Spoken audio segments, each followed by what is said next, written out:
Let's start in the early days. It's the first episode. You're standing under the Hollywood sign. Talk to me about the energy in this moment. We were so excited, but let me tell you, when Phil says go, like, you just black out. Like, I swear I don't even remember the first leg. I'm like, it feels like the most surreal. It's like we've watched every single season. We had this huge application process. We are finally here, and Phil is about to say go, and I'm like, don't do it, don't do it. Give us more time. Give us more time. But he said go, and it's just an all-out race. It's like, oh my god. And I think for the whole first leg, I was in fan mode. I couldn't believe I was on it, and I had to constantly like snap myself out of it. I was like, oh my god, are we here? Are we really lost? Are we on this show? It was just so insane. You guys barely made it in this first. I mean, he even like tricked you. You fall over. I mean, your first mat experience. Let's clear up this fall. What happened was, oh my god. So we line up, we go right. She drops her backpack to the right behind me. And so I literally kick it and I fall. And I'm like, oh my God, Iliana, what a setup. I was like, like, geez. But She it is tricked what it is. you. I mean, I was happy to stay on. Yeah, right? Okay, so you make it to the second leg. How are you feeling when you wake up that morning? You're ready to go. We felt really good. Like, we were ready to go. We were excited. We were being very positive. And the only thing that sucks is that, you know, you leave in the place that you come in. So we left, I think I saw it was 3 hours after the first team left. So I'm like, we're so far back there. It's not even funny. But and the whole time we're like, what do we do to get out of this mess? Like, we have to get out of this mess. But you don't even, anything can happen. Like, when we got to the roadblock to do the Lotus Challenge, Jeremy and Liam just got there, and they left like an hour before us. And Todd and Ashley were still there. We didn't think that we were going to see any first flight teams when we got to the roadblock. So stuff was already happening that was kind of giving us hope. Yeah, it looked like this Lotus roadblock could mix up the order a little bit. Seemed very difficult. Elizabeth, it only took you 10 tries, which compared to some of the other teams didn't seem that bad. Tell me about this. Was it 10? I don't know. And it was so funny because the whole time she was waiting on the other side. So when I got to her, I was like, how long was she? Was, Mom, it was about 2 hours. And I was like, yeah, it really felt like 30 minutes. I was just so in the zone. And I'm pretty much good with, I'm crafty and attention to detail. So I counted and I saw it a row, and I'm like, okay, I'm going to try and execute this I'm going to try to get it just exactly the same. But in your head, you think every single one is right, but they always find some fault. At that point, I was about to kiss her feet because I was like, please let me go by, because I saw Robin and Milena struggling. And I'm like, this is our chance. Like, this is our chance to get ahead. So when she passed me, I was elated, and the whole ride back, I was just so excited. She was jumping up and down when she saw me. And I was like, this is it. Iliana, this is going to get us out of this back zone. And that's really what I thought. And then. Yeah, you've got two teams behind you. This looks good. And then we see you guys standing at the elephant while other teams are sort of racing by. And I'm like, oh no, the editors are trying to tell me something here. And then you end up at the market, which wasn't your plan. How does this part now go for you?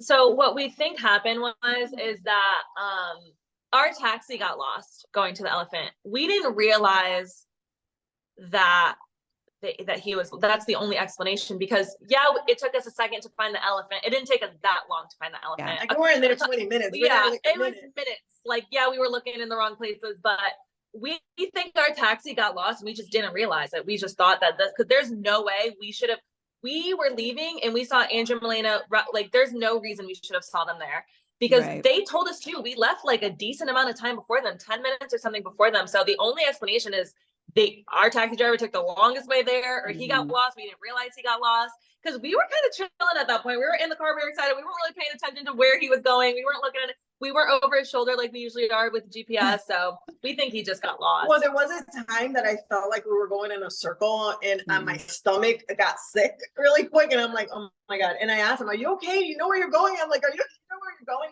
Yeah.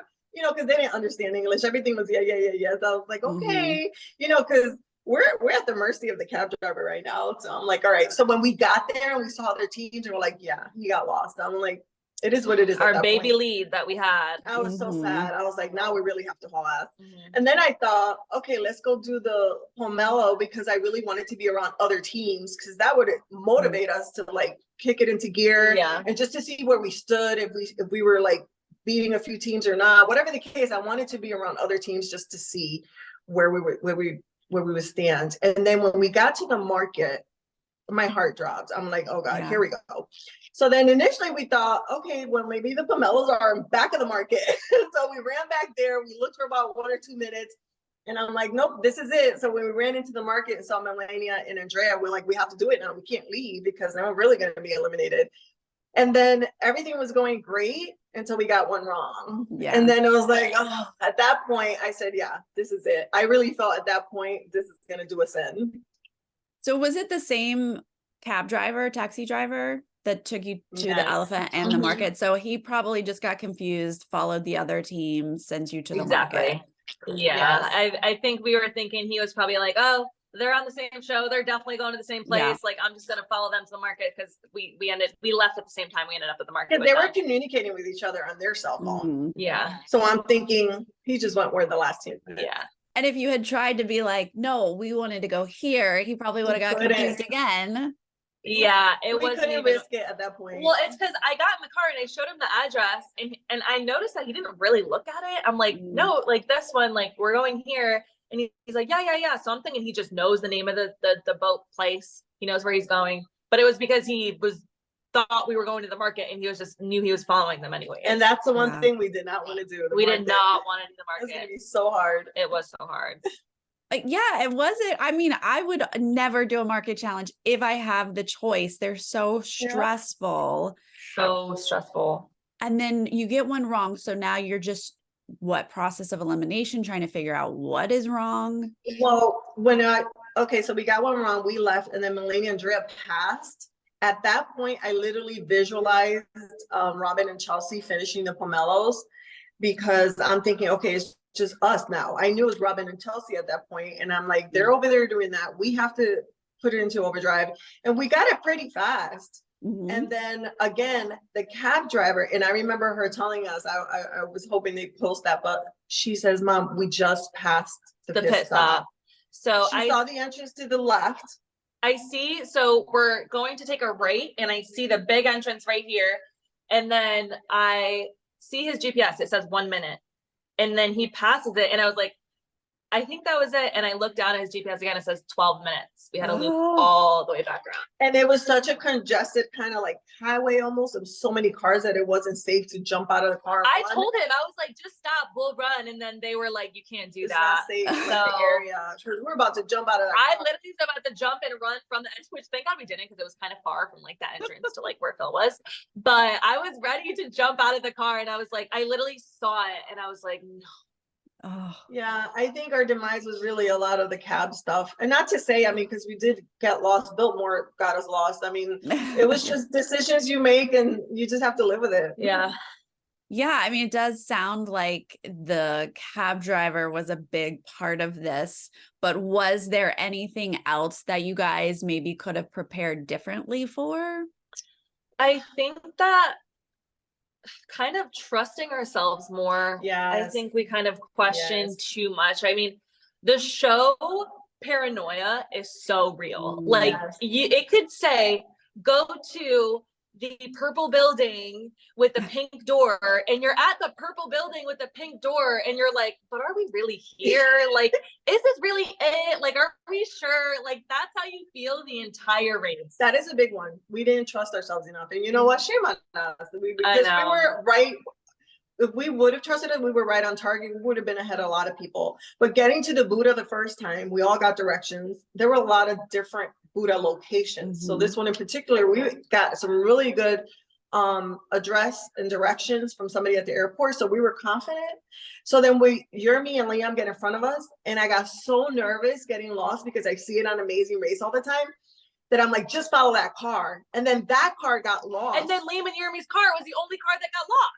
His car gets lost, and now we're lost with them. And I'm like, here we are. And then we get to the Buddha at the same time, and all the second flight teams, like I'm looking in the clue box. That's the worst feeling when you look in the clue box and there's one freaking clue left. And I'm like, we're the last ones here. Like, how did this happen? And then we get another chance where Liam and them get lost.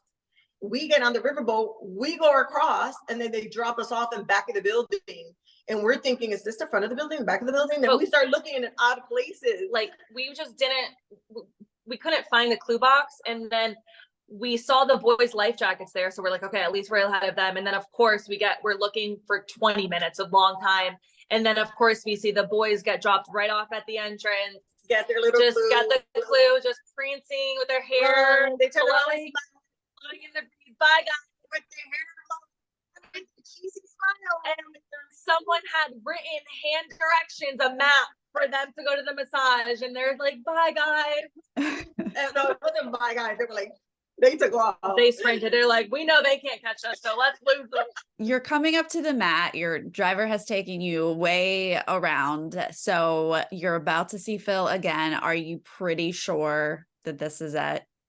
She was confident that we were safe. I wasn't. And it's funny because the first leg, I was like, oh, we're done. This is it. We're the first team out. This sucks. I was so pissed off.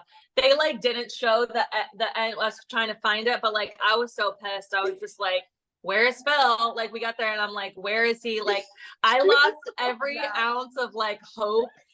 And I was just not being myself. Like, I was being kind of bitchy to the cab driver, and I just felt so bad. And like, I was opposite. And I kept telling her, stop it. I need you to stop it because anything can happen on Amazing Race. And that's all I kept telling her is just stop it. She goes, Mom, we're gone. We're gone. First team out. Let's go. Let's find Phil. Looking in the dumbest places.